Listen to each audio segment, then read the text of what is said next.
Mbunge wa Kuresoi ya Rũgongo Alfred Mutai ahinyĩrĩirie ndarahoya ũrekeri nĩ ũndũ wa kũnyita mbaru watho wa kĩgĩna wa mwaka ũyũ. Akĩaria hĩndĩ ya igongona rĩa kũmwamũkĩra gĩcigo-inĩ gĩake thutha wa kũnyita mbaru ndereti ĩyo, mũmbunge ũcio atarĩirie watho ũcio ũrarĩ na ũguni kũrĩ Akenya makĩria harĩ gũkinyanĩria ũkũria wa bũrũri. Mũmbunge ũyũ nĩ akũmithĩtie mĩrũrũngano ya mbeũ njĩthĩ na makĩria hathara ĩrĩa ĩratũngirio mũmbunge wa Molo Kuria Kimani nĩ arũrũngani arĩa maratharĩkĩire na gũthũkangia indo cia mũciĩ gwake.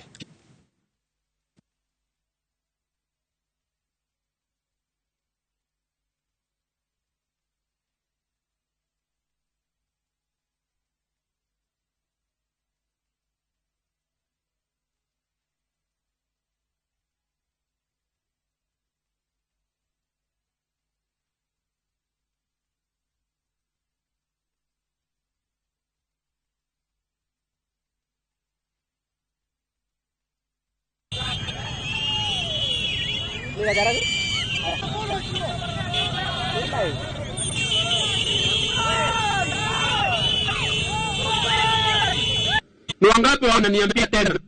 Siku ile nimekuja nikawaambia nataka kwenda kuvote Yesu, ukasema ndio. Ni wangapi saa hii wananiambia niende nitembee na rais full time? Wangapi? Nataka nione na mkono. Si ndio? Sababu najua rais ako na nia nzuri juu ya nchi yetu.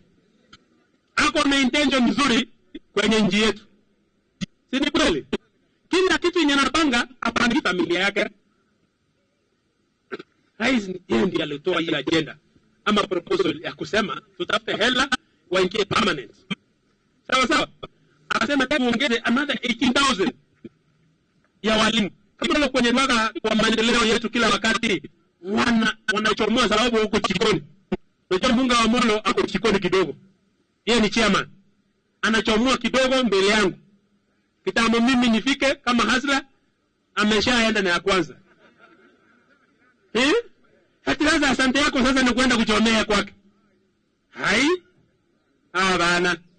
Tunaikemea. Governor